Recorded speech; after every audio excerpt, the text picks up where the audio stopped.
Madam Secretary, I just have a quick follow-up to clarify an earlier question you were asked about Planned Parenthood. I know that came up a couple of times. As you pointed out, it's an issue that there's a lot of passion.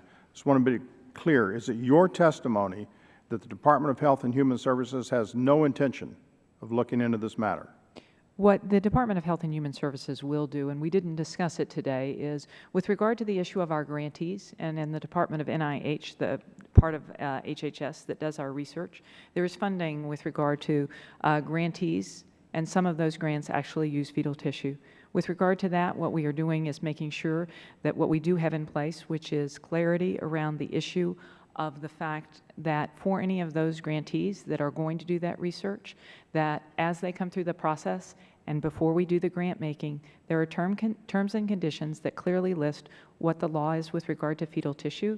They need to assert and certify that they understand the laws and that they will abide by that.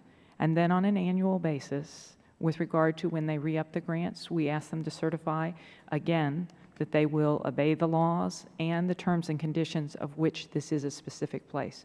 So with regard to the piece that interacts with the department, these are steps that we are taking to make sure that we have appropriate procedures in place to make sure that people know the law and certify that they are abiding by it. And so the activities which have been so abhorrent to so many of us that have been revealed in these videos that are the actions of Planned Parenthood, you believe that is solely a matter for the Department of Justice, is that correct?